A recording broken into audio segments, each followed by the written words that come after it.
नमस्कार, स्वागत है आपका हमारी खास पेशकश गोल्डन कॉल में। हमने नाम इसलिए दिया है कि सोने की रिकॉर्ड रैली ने कई सवाल खड़े कर दिए हैं। क्या एक पावरफुल फोर्स दुनिया के गोल्ड मार्केट पर नजर रख रही है? कुछ सवाल भी हैं।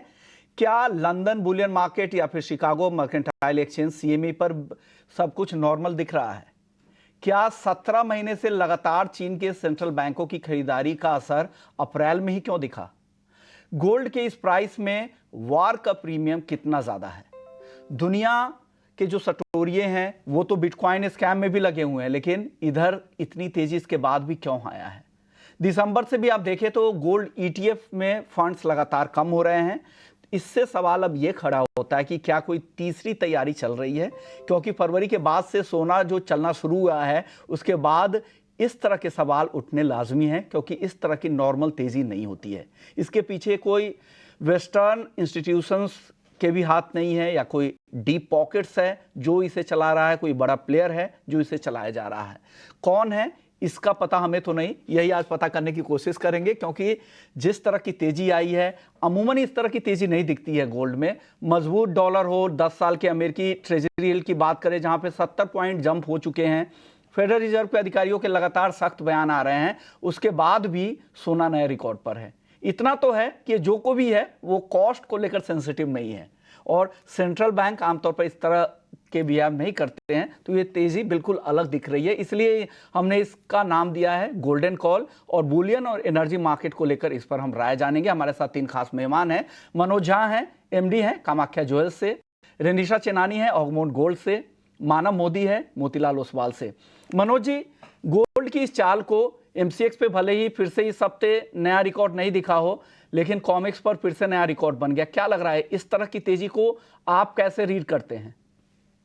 देखिए, अभी की जो तेजी है वो एकदम प्रेडिक्टेबल तेजी नहीं है। अगर आज सुबह का ही आप देखेंगे, कोई एक न्यूज आ जाती है कि इजराइल ने कोई वॉर में कुछ नया ट्विस्ट आ गया है, तो गोल्ड इमीडिएटली 20, 25, 30 डॉलर, $50 स्पाइक हो जाता है। फिर ऐसी न्यूज आती है कि ये नहीं, ये न्यूज झूठी थी, या इसमें बहुत बड़ा ऐसा कहानी नहीं है, तो वापिस वो नीचे आ जाता है। एक एक दिन में $100 ऊपर नीचे हो जा रहा है।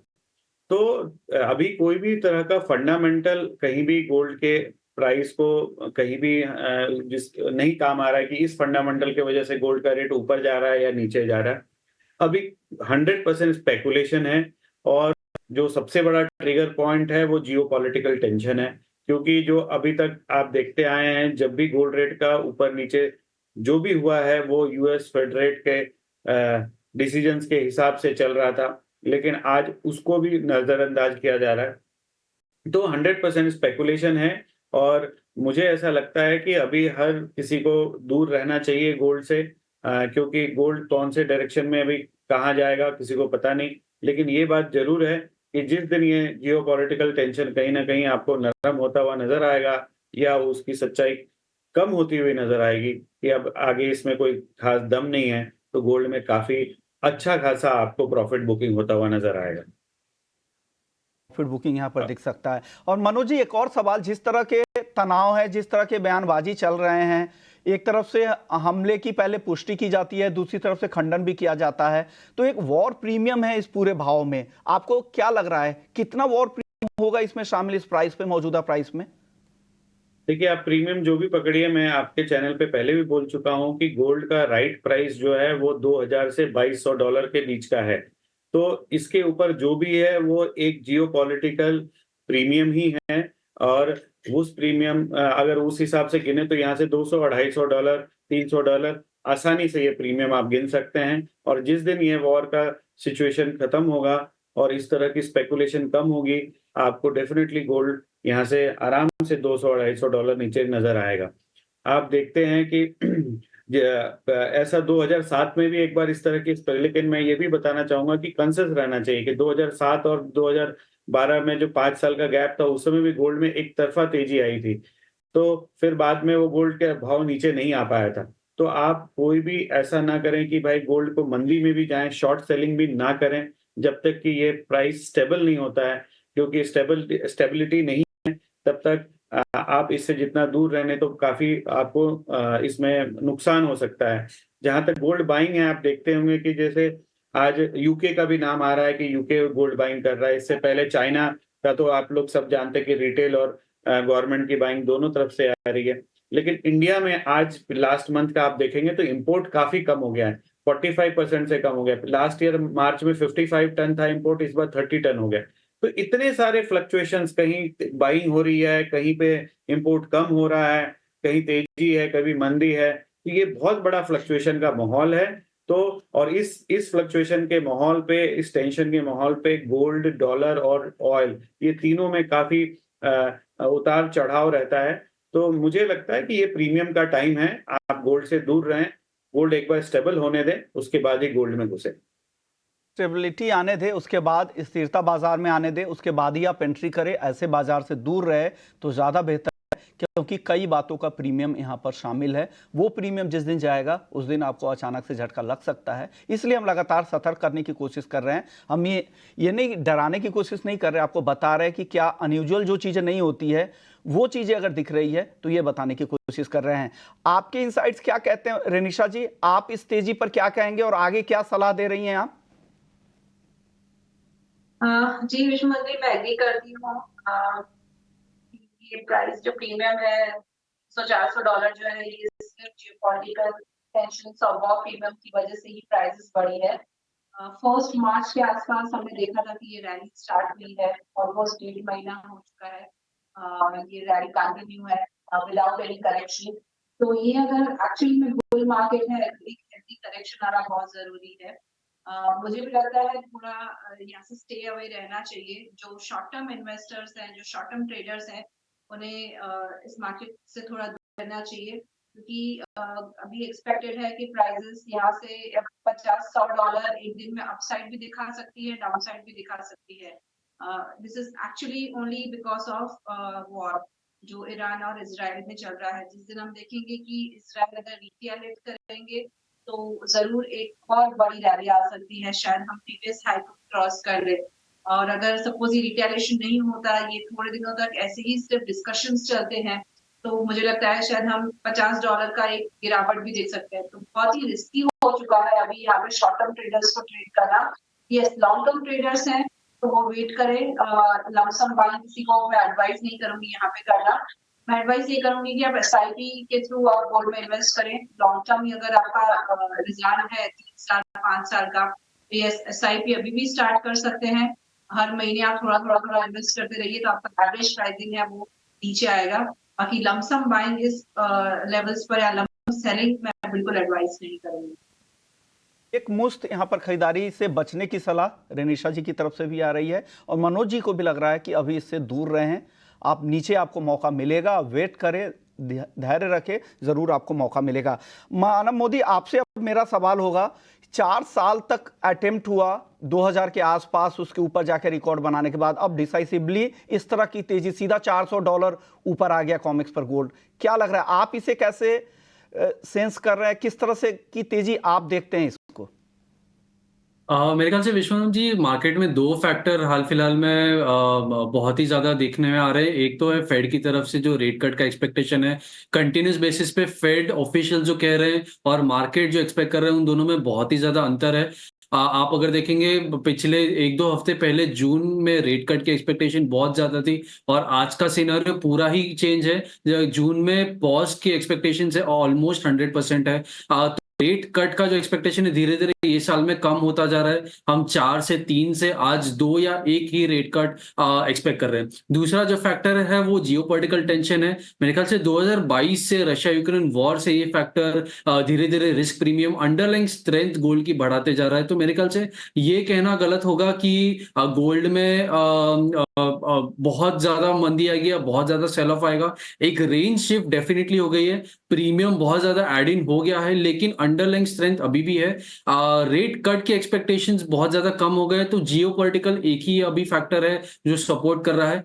डेफिनिटली हमने पिछले टाइम पर जब बात की थी, तो हम 70 टू 800, 73,000 के लेवल के टारगेट की बात कर रहे थे, उसी लेवल के आसपास हम खड़े हैं। यहाँ से थोड़ा कॉशन डेफिनिटली मेंटेन करना चाहिए, क्योंकि किस हिसाब की सिचुएशन है आज के सुबह के लेवल्स अगर हम देखें तो बहुत ज़्यादा चॉपीनेस सारे ही एसेट क्लासेस में है। तो थोड़ा कॉशन रखना चाहिए। अपसाइड अगर मैं बात करूँ तो 2450 का एक अपसाइड लेवल डेफिनेटली हम शायद ये एनुअल लॉन्ग टर्म के हिसाब से देख सकते हैं, लेकिन शॉर्ट टर्म में अगर देखना है तो मेरे ख्याल से थोड़ा बहुत फ्रेश बाइंग के लिए अभी ना जाए तो बेटर है। स्टैगर्ड वे में अगर एंट्री लेनी है तो बिल्कुल ले सकते हैं, क्योंकि गोल्ड आपके पोर्टफोलियो में बिल्कुल होना चाहिए, तो वो अलोकेशन नेसेसरी है जिस हिसाब के रिटर्न हमने आते हुए देखे हैं। तो एक स्टैगर्ड बाइंग बिल्कुल कर सकते हैं, ये फैक्टर को मद्देनजर रखते हुए, लेकिन इस लेवल पे थोड़ा कॉशन डेफिनेटली रखना चाहिए। तीनों एक्सपर्ट्स यही कह रहे हैं कि आप सतर्क रहें। यहाँ पर अगर खरीदारी करनी भी है तो स्टैगर्ड मैनर में, यानी एसआईपी के जरिए करें, सिस्टमैटिक इन्वेस्टमेंट करें। आप क्वार्टरली या मंथली थोड़े थोड़े हर गिरावट पे आप यहाँ पर खरीदारी कर सकते हैं, ये तरीका हो सकता है। अब रेनिशा जी, आपसे अब मेरा एक सवाल होगा, जिस तरह के तनाव चल रहे हैं, आप किस तरफ ज़्यादा वेटेज होगी? एक तरफ तो फेस सेविंग भी कोशिश हो रही है, जो कंट्रीज है, चाहे वो इजराइल हो या ईरान हो, खुल सामने नहीं आ रहे हैं, और दूसरी तरफ एक तनाव भी लोगों के मन में बना हुआ कि तनाव तो है ही, कभी भी किसी तरह की चीज़ें हो सकती है। लेकिन जब इस तरह के अटैक भी हो रहे हैं तो कुछ उस तरह की कैजुअलिटीज़ भी नहीं हो रही है। दूसरी तरफ से वेस्टर्न कंट्रीज़ का G7 मिनिस्टर्स के भी जो बयान आ रहे हैं, वो लगातार यहाँ पर अपील कर रहे हैं कि तनाव को न बढ़ाया जाए। इन सब के बीच में आपको क्या लग रहा है, किस खबर को ज़्यादा वेटेज देंगी, जो तनाव कम होने को या तनाव ज़्यादा बढ़ सकते हैं इसको लेकर? और क्या ऐसे माहौल में आप क्या सलाह देंगे हमारे ट्रेडर्स को, जो इन्वेस्टर्स हैं उनको? जी, आपने बिल्कुल सही कहा कि अभी जो वर्ल्ड है बिल्कुल ऐसे कोल्ड वॉर में आ चुका है। हमने देखा है कि जो शैडो वॉर था, कि पहले बताया नहीं जाता था, जब भी ईरान या इजराइल की तरफ से कुछ भी अटैक्स होते थे तो वो खुलेआम बताते नहीं थे, वो शैडो वॉर था। बट एक्चुअली अभी कोल्ड वॉर स्टार्ट हो चुका है। अभी वो ईरान ने खुद बताया है कि जो 13 अप्रैल को जो अटैक्स हुए थे उन्होंने किया है।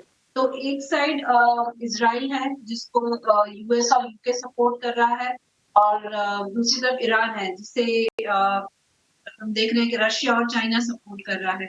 तो दो हिस्सों में पूरा ये वर्ल्ड में ना एक तरह से बढ़ चुका है, और दोनों ही इससे बहुत ही स्ट्रांग है। कौन किसे सपोर्ट करेगा, आगे चल के क्या होगा, तो ये काफी अनसर्टेनिटी बनी हुई है। ये एक थर्ड वर्ल्ड वॉर नहीं, बट एक ऐसा वर्ल्ड वॉर, एक वॉर स्टार्ट हो सकता है जहां पर अगर रिटेलिएशंस कंटिन्यू रहे, अगर काफी चीजें कंटिन्यू रही तो बहुत प्रॉब्लम्स आ सकते हैं। इसीलिए हम देख रहे हैं कि यूएस भी काफी सैंक्शंस डाल रहा है ईरान पर कि ये वॉर आगे न बढ़े। पूरी कंट्री, इजराइल की भी या फिर ईरान की, सब लोग यही चाहते हैं कि पीस बना रहे, बट एक्चुअली ऐसा हो नहीं रहा। हम ग्रेजुअली देख रहे हैं अनसर्टेनिटीज बढ़ रही है, इसी वजह से गोल्ड में जो बोला जाता है सेफ हेवन बाइंग आ रही है। एंड ये सेफ हेवन बाइंग ये सब कंट्री से नहीं आ रही है जहाँ पे वॉर चल रहा है, बट हम देख रहे हैं चाइना से सबसे ज्यादा सेफ हेवन बाइंग आ रही है। वहाँ की फिजिकल मार्केट में काफी अच्छी बाइंग आ रही है। तो कहीं ना कहीं एक ऐसा माना जा रहा है कि यूएस में यहाँ एक बहुत बड़ा डेट क्राइसिस आ सकता है, या फिर यहाँ पे वॉर सिचुएशन बन सकती है, या फिर कुछ ना कुछ अनसर्टेनिटी बहुत बड़ी होने वाली है। इस वजह से हम देख रहे हैं कि ये प्रीमियम गोल्ड की प्राइसेस में लगातार आ रहा है, एंड प्राइसेस सपोर्टेड है, $2400 से ज्यादा नीचे नहीं जा रही है। बट मुझे लगता है ये सस्टेनेबल नहीं है, थोड़ा बहुत करेक्शन आना जरूरी है। नो डाउट ओवरऑल ये एक बुल मार्केट है।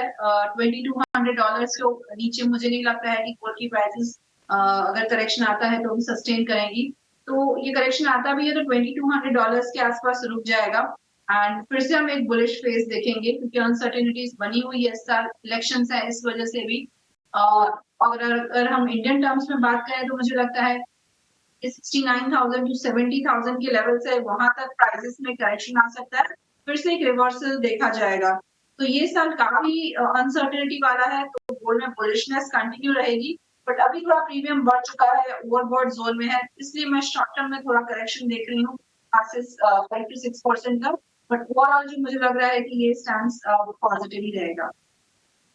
मनोज जी, आपसे अब मेरा एक सवाल होगा, ये तीन कंट्रीज जो है, रूस यूक्रेन के युद्ध के बाद से इस तरह के माहौल बनने लगे कि डॉलर पर फोकस कम होता जा रहा है, डी डॉलराइजेशन की थीम काम करने लगी है धीरे धीरे। आपको लग रहा है कि ये तीन कंट्रीज जिस तरह से जुगलबंदी कर रही है, चाइना, रसिया और ईरान, और उसके साथ साथ कुछ और कंट्रीज साथ दे रही हैं, आपको लग रहा है कि गोल्ड में उनका रिजर्व बढ़ता जा रहा है, गोल्ड पर फोकस बढ़ता जा रहा है, डॉलर का अगेंस्ट उनकी तैयारी चल रही है गोल्ड जमा करने की, इस पर आप क्या कहेंगे? देखिए, मनोज जी, मनोज जी आपसे सवाल था। डी डॉलराइजेशन का कंसेप्ट तो बहुत सालों से है और वो हर साल थोड़ा थोड़ा बढ़ता ही जा रहा है, उसमें कोई डाउट नहीं है और वो होना ही है। लेकिन जिस हिसाब से डी डॉलराइजेशन का कंसेप्ट जिस हिसाब से बढ़ रहा है, तो मार्केट साइज भी वर्ल्ड का उसी हिसाब से बढ़ता जा रहा है। तो बहुत बड़ा इम्पैक्ट मुझे नहीं दिख रहा है और डी डॉलराइजेशन अगले कुछ सालों तक बहुत पॉसिबिलिटी भी नहीं है कि वर्ल्ड के मैक्सिमम कंट्रीज जो है ना वो डॉलर्स में ही हैं। तो फ्यू कंट्रीज केवल मिलके इसको मॉनिटर कर लें, ऐसा पॉसिबिलिटी नहीं है। और दूसरी बात जो वॉर का है, वॉर में भी देखिए कुछ दिन पहले जब रशिया और यूक्रेन का वॉर था, उस समय भी ऑलमोस्ट पूरे वर्ल्ड में 2 भाग में लोग बट चुके थे। लेकिन आज के दिन में कोई भी कंट्री वॉर जो है ना वो नहीं एक्सेप्ट कर सकती है, उसको बर्दाश्त नहीं कर सकती है, नहीं तो उसकी इकोनॉमी पे बहुत बड़ा फर्क आना है। तो मुझे नहीं लगता है कि ये वॉर भी एक कोल्ड वॉर से बहुत ज्यादा बढ़ेगा, क्योंकि आप देखते होंगे कि फ्रांस है, यूके है, यूएस है, ये सब डिफेंसिव मोड में इजराइल का साथ दे रहे हैं, लेकिन अटैकिंग मोड में कहीं भी उसके साथ नहीं है। तो क्योंकि किसी भी कंट्री को अटैकिंग मोड में नहीं जाना है, वो दूर से सपोर्ट दे सकते हैं, कर सकते हैं। तो मुझे लगता है कि ये टेम्पररी फेज है और ये थोड़ा थोड़ा हमेशा, आज ये बंद हुआ तो कल कोई और होगा, परसों कोई और होगा। और जो डी डॉलराइजेशन है वो भी स्लोली स्लोली बढ़ता जाएगा, लेकिन इमीडिएट इफेक्ट मेरे को 1-2 साल में ऐसा कुछ नहीं दिख रहा है जिसके वजह से गोल्ड बहुत ज्यादा तेजी में आएगा। हाँ, जियो पॉलिटिकल टेंशन की वजह से कभी भी गोल्ड आगे बढ़ सकता है, एल्स यहाँ से मुझे करेक्शन काफी दिख रहा है। सवाल डिमांड को लेकर बात करते हैं। आप हाजिर बाजार से जुड़े हुए हैं, क्या लग रहा है किस तरह की डिमांड की रिपोर्ट आ रही है? बाकी आपके जो पियर्स होंगे उनके, जो रिटेल वाले हैं उनके, और आप लोगों के स्टोर्स की क्या डिमांड है? सर, पैन इंडिया बेसिस पे अभी पूरा डिमांड फ्रीज है, कहीं भी कुछ तरह की डिमांड नहीं है। बहुत ही कम जो है ना ये है वॉक-इन्स हैं। जो लोग आ भी रहे हैं, अगर 100 लोग आ रहे हैं तो समझिए 40% जो लोग आ रहे हैं वो एक्सचेंज कर में आ रहे हैं, गोल्ड की बाइंग कर रहे हैं। और जो थोड़ा बहुत हलचल है वो डायमंड ज्वेलरी में है, थोड़ा जड़ाव ज्वेलरी में है, पोल्की में है, वो भी सामने जो शादियां हैं उसके ट्रेंड समझने के लिए लोग आ रहे हैं। उस तरह का समझदारी कि भाई क्या गोल्ड आगे रहेगा, ज्वेलर से अपने बातें कर रहे हैं, लेकिन एक्चुअल बिजनेस बहुत कम हो रहा है। और जो तैयारियां भी हैं लोगों की वो धीरे पड़ गई है, क्योंकि लेकिन सबसे मजे की बात यह है कि गोल्ड रेट इतना हाई है लेकिन लोग बेचने नहीं आ रहे। सोना बेचने वाले लोग की जो ताकत है वो बहुत कम है। तो मार्केट बहुत कंफ्यूज है, रिटेल मार्केट बहुत कंफ्यूज है, इसलिए स्टैंड स्टिल पड़ा हुआ। हाँ, लेकिन यही गोल्ड रेट अगर भले प्रीमियम है या जो भी है, लेकिन अगला अगर 10-15 दिन और टिक जाता है, 1 महीना टिक जाता है, तो मार्केट उसको एक्सेप्ट करने लगता है उस भाव को, और फिर उसकी बाइंग भी शुरू हो जाती है। तो अगला 10 डेज जो है ना मायने रखता है। अगर 10 डेज ये भाव में टिक जाता है, भले थोड़े दिन बाद प्रॉफिट बुकिंग हो जाए, तो लेकिन मार्केट में हलचल शुरू हो जाएगी और बाइंग शुरू हो जाएगी। राइट नाउ मार्केट थोड़ा में ग्राहकी कम है और इसका आप लास्ट मंथ में देखिए, इंपोर्ट इसकी वजह से ही बहुत कम हुआ। तो सही बात है, सारे ज्वेलर सही कह रहे हैं कि ग्राहकी काफी कम हो रही है, लेकिन एक अच्छी बात यही है कि अगर लंबे समय तक कोई भाव देखते देखते लोग डाइजेस्ट करने लगते हैं वो भाव पर, उनका साइकोलॉजिकल एक ये भी होता है कि वो भाव उन्हें पसंद आने लगता है और धीरे धीरे फिर उस भाव पर भी खरीदने के लिए वो तैयार हो जाते हैं। लेकिन अभी बाजार कंफ्यूज है, ना ही वो सेल करने के लिए पुरानी ज्वेलरी बेचने के लिए आ रहा है, ना ही नई खरीदारी के लिए आ रहे हैं, और जो आ भी रहे जिनकी ज़रूरी खरीदारी होगी शादियों के लिए, जिनको टालना बहुत मुश्किल है, उसके लिए सिर्फ आ रहे होंगे। आप रेनिसा जी बताइए, जो लोग कंफ्यूज है उनके कंफ्यूजन को दूर कीजिए, क्या लग रहा है, क्या रेंज आप देख रही है अगले एक आध महीने की? अगर बात 1 महीने का रेंज आप गोल्ड में क्या देख रही हैं? जी यस, ये मार्केट थोड़ा कंफ्यूज है एंड थोड़ा डाइजेस्ट नहीं हो पा रहा है इतने हाई प्राइस जो स्पॉट मार्केट में 75,000 के आसपास है। एंड मनु जी ने बिल्कुल ठीक कहा कि अगर 10-15 दिन अगर अक्षय तृतीया तक यही प्राइसेस रहती हैं, तो यस हम देख सकते हैं कि अक्षय तृतीया के टाइम पर थोड़ी बाइंग इमर्ज हो एंड थोड़ा बहुत बाइंग लोग करें। बट यस, अभी जो बाइंग हो रही है it is only in exchange of old jewellery, अपना स्क्रैप करके लोग बाय कर रहे हैं, यही ट्रेंड देखा गया है। तो अभी मुझे लग रहा है कि आगे चल के, जैसे मैंने पहले भी बताया कि $50 upside move and $50 downside move मैं देख रही हूँ इंटरनेशनली, मतलब 2450 on upside and 2350 on downside. मुझे लग रहा है एक हफ्ते तक ये रेंज रह सकती है 2350 से 2450।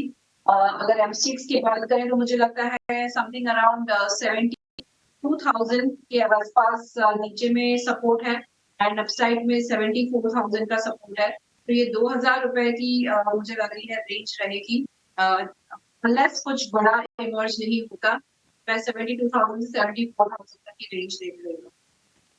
2000 का रेंज लग रहा है 72 टू 74 के थाउजेंड के आसपास में। मानव, आप बताइए आपको क्या रेंज दिख रहा है अगले एक महीने में?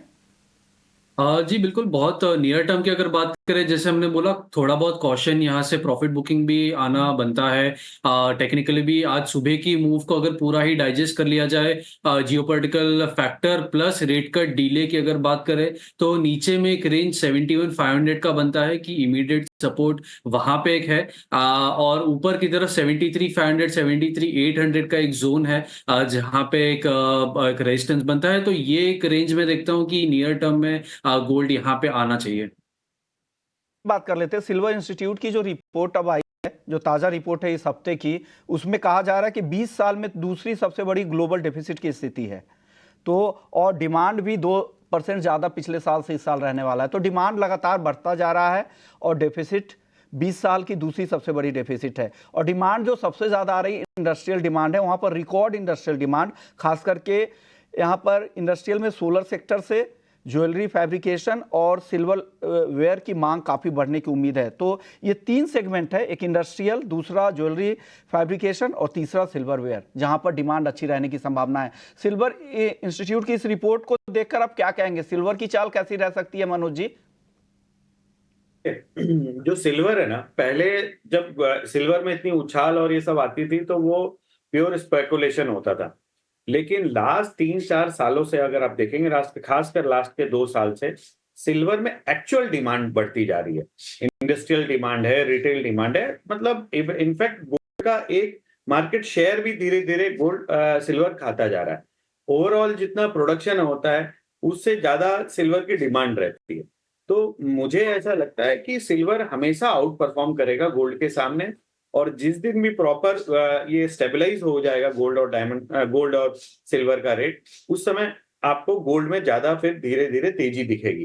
तो हर लेवल पे आप सिल्वर की खरीदारी कर सकते हैं और सिल्वर में अपसाइड मूवमेंट का बहुत जगह है, क्योंकि सबसे बड़ा बात है कि डिमांड जो है ना सिल्वर का, वो थ्रू आउट द वर्ल्ड वो बढ़ता जा रहा है। तो I am very positive on silver. लेकिन अभी तो फिलहाल एक बार प्रॉफिट बुकिंग हो सकती है, क्योंकि काफी चाल चल चुका है सिल्वर। लेकिन जिस दिन स्टेबलाइज होगा आपको सिल्वर के रेट अच्छे दिखेंगे। अगर आप इन्वेस्ट करना चाहते हैं तो गोल्ड से बेटर आप सिल्वर में इन्वेस्ट कीजिए। का व्यू है, लंबी अवधि का नजरिया है, तो चांदी पर फोकस कर सकते हैं। जिस दिन मार्केट स्टेबल होगा, इसका वॉर प्रीमियम और जिस तरह की अनस्टेबिलिटी वाले माहौल में भी चांदी चल रही है, ये सब निकल जाने दीजिए। उसके बाद चांदी इन्वेस्टमेंट के लिए आप ले सकते हैं लंबी अवधि के लिए। अगर चांदी इन्वेस्टमेंट के लिए अगर लेना है रेनिशा जी, तो आप क्या देख रही है, किन लेवल्स के लिए लेना चाहिए लंबी अवधि में, कहां तक चांदी आपको जाती दिख रही है? ये सिल्वर की फंडामेंटल्स स्ट्रॉन्ग है। अगर आप गोल्ड की कंपैरिजन में देखें तो यहाँ पे डेफिसिट्स हैं और अंडर परफॉर्म किया है, तो एक परफॉर्मेंस वहां से भी आ सकता है। और जिस तरह से बेस मेटल्स ने अभी रैली करना स्टार्ट किया है, मुझे लगता है अभी भी काफी जगह बाकी है सिल्वर में अपसाइड की। तो अगर $30 के ऊपर प्राइसेस सस्टेन करती है, तो इंडियन टर्म्स में अराउंड 85 to 86,000 के ऊपर प्राइसेस सस्टेन करती है, तो मुझे लगता है इस साल में हम प्राइसेस को 90,000 एंड 95,000 तक भी जाते हुए देख सकते हैं। और कॉमेक्स पे कहें तो अराउंड $32 तक भी देखा जा सकता है, $32-33। तो अगर डाउन साइड में अगर ये करेक्शन आता है जैसे गोल्ड में एक्सपेक्टेड है, तो सिल्वर में भी थोड़ा बहुत करेक्शन आएगा। $87 के आसपास मैं कहूंगी कि बाय कर सकते हैं। और इंडियन टर्म्स में देखें तो समथिंग अगर 80,000 के नीचे अगर प्राइसेस आपको मिलते हैं 79-80,000 के आसपास, तो जरूर बाय करना चाहिए। एटलीस्ट वहां से आपको 10% का अपसाइड रिटर्न तो उसी साल ही मिल सकता है। यानी 80,000 के नीचे आप खरीदारी शुरू कर सकते हैं, वहां से जो भी डिप मिले आप वहां पर खरीदारी करें। 90 से 95,000 रुपए तो इस साल का ही टारगेट रेनिशा जी का है। मानव, आप लंबी अवधि में चांदी को कहां तक देख रहे हैं? आप लोगों के टारगेट क्या हैं? जी बिल्कुल, मेरे ख्याल से चांदी में एक फैक्टर बहुत देखना जरूरी है कि जैसे आपने सिल्वर इंस्टीट्यूट की भी बात की, तो उनमें सप्लाई साइड में माइन प्रोडक्शन और रिसाइकलिंग में बहुत ज्यादा फर्क नहीं है, तो सप्लाई तो बिल्कुल ही स्टैग्नेंट है। लेकिन डिमांड साइड में ज्वेलरी और फिजिकल इन्वेस्टमेंट थोड़ा बहुत स्टैग्नेंट है, लेकिन सबसे ज्यादा इम्पैक्ट जो है इंडस्ट्रियल में आ रहा है। तो बेस मेटल्स और इंडस्ट्रियल मेटल्स का चलना बहुत जरूरी है सिल्वर के सपोर्ट के लिए। सिल्वर हमेशा गोल्ड को तो करता है, लेकिन इस रैली में गोल्ड ने सिल्वर को पीछे छोड़ा है, सिल्वर ने कैचअप की है, और जैसे ही कॉपर, जिंक, एल्यूमिनियम चले हैं, सिल्वर की पेस भी उसी तरह बढ़ी है। तो मेरे ख्याल से इंडस्ट्रियल मेटल्स का चलना भी बहुत ज्यादा इंपॉर्टेंट होगा सिल्वर की एक तेजी के लिए। और मैं सहमत हूं बाकी सारे जो व्यूज हैं कि सिल्वर में बहुत जगह ऊपर बाकी है कैचअप करने के लिए। मेरे ख्याल से इस साल में गोल्ड की पेस मैच कर सकता है या फिर गोल्ड को आउट परफॉर्म भी कर सकता है इन टर्म्स ऑफ रिटर्न्स। 80,000 का जो लेवल है डोमेस्टिक फ्रंट पे, वो बहुत अच्छा लेवल होगा बाई करने के लिए। मेरे ख्याल से जैसे गोल्ड में है, सिल्वर में भी थोड़ी बहुत करेक्शन आ सकती है। उसमें भी आप ETFs अवेलेबल है, तो स्टैगर्ड वे में इन्वेस्ट कर सकते हैं। लेकिन 80,500 का जो लेवल है बहुत बढ़िया लेवल होगा बाय करने के लिए। एनुअल फ्रंट में अगर एक साल की बात करूं तो हमारा लेवल है 1 लाख का टारगेट आता है कि एनुअल फ्रंट पे 1 लाख की आसपास का हम लेवल देख रहे हैं। यहाँ से इमीडिएट बेसिस पे 84,000 एक इमीडिएट रेजिस्टेंस है। अगर वो निकलता है तो नेक्स्ट 2,000 रुपया दूर 86,500 का एक नेक्स्ट जो रेजिस्टेंस है वो बहुत अच्छा है। तो वहां तक का एक रेंज बिल्कुल हम आता देख सकते हैं। तो मानव, आपने भी बता दिया कि 80,500 बढ़िया लेवल है चांदी खरीदने के लिए, और इस साल के लिए मोतीलाल ओसवाल का टारगेट है 1 लाख रुपए तक का। अब कच्चे तेल की एनर्जी मार्केट की भी बात कर लेते हैं जाते जाते। मानव, आपसे ही सवाल होगा, जनवरी में $75 के आसपास जनवरी के पहले हफ्ते में था ब्रेंट क्रूड का भाव, जो बढ़कर $92-93 के आसपास चला गया। ईरान का इस 6 साल में सबसे ज्यादा एक्सपोर्ट हो रहा है, जबकि यूएस में बहुत तरह के पाबंदी भी यूएस ईरान पे लगा चुका है। उसके बाद भी चीन में लगातार एक्सपोर्ट किया जा रहा है ईरान। क्या लग रहा है आगे किस तरह से चीजें बदलेंगी? क्रूड की चाल कैसी रह सकती है? क्या और भी तेजी यहां पर दिख रही है, या डिमांड का कंसर्न बना हुआ है तो गिरावट भी आ सकती है? क्या कहेंगे एनर्जी मार्केट पर मानव? मेरे ख्याल से क्रूड में डिमांड और सप्लाई फैक्टर बहुत बड़ा एक रोल प्ले करता है। जो गोल्ड और सिल्वर की हम बात करें, जियोपॉलिटिकल स्ट्रेस, डॉलर इंडेक्स का वोलेटिलिटी, वो भी क्रूड को एक ट्रिगर है। लेकिन साथ ही साथ डिमांड और सप्लाई का जो गेम है इस साल बहुत ज्यादा इंपॉर्टेंट रहेगा, क्योंकि आप अगर दो बड़े जो इंस्टीट्यूशंस हैं, ओपेक और आईईए की बात करें, तो ओपेक की जो जितनी भी फोरकास्ट रिपोर्ट आ रही है उन सब में उन्होंने कहा है कि मार्केट में डेफिसिट हो सकता है, डिमांड ज्यादा हो सकती है सप्लाई से, और आईईए ये कह रहा है कि सरप्लस ज्यादा होगा और डिमांड कम होगी। तो इन दोनों की जो मत है वो बहुत ही ज्यादा अलग है। लेकिन उसके सामने यूएस की एसपीआर बाइंग भी नीचे के लेवल पे हम आती हुई देखते हैं। जियोपॉलिटिकल टेंशन का एक रिस्क प्रीमियम भी बढ़ता हुआ दिख रहा है। तो इन सारी चीजों का एक अंडरलाइंग स्ट्रेंथ हम क्रूड में बिल्कुल ही आता देख रहे हैं। शॉर्ट टर्म में काफी ज्यादा मुझे लग रहा है कि एक अपसाइड रैली हम आती हुई देख चुके हैं 71-7200 के आसपास। थोड़ी बहुत करेक्शन आ सकती है, यहाँ से प्रॉफिट बुकिंग आ सकती है। तो इमीडिएट इस पे 65-6600 का जो जोन है डोमेस्टिक फ्रंट पे, वो एक अच्छा बाइंग होगा। 73 के ऊपर अगर निकलता है तो हमारा एनुअल टारगेट 8,000 के आसपास लेवल का होगा। ओके, शुक्रिया मानव आपका, रेनिशा जी आपका, मनोज जी आपका। आप लोगों ने वक्त निकाला और बुलियन और एनर्जी मार्केट पर अपनी राय रखी। तो चलिए इस खास पेशकश को यहीं समेटते, लेकिन बाकी खबरों के लिए आप बने रहिए हमारे साथ।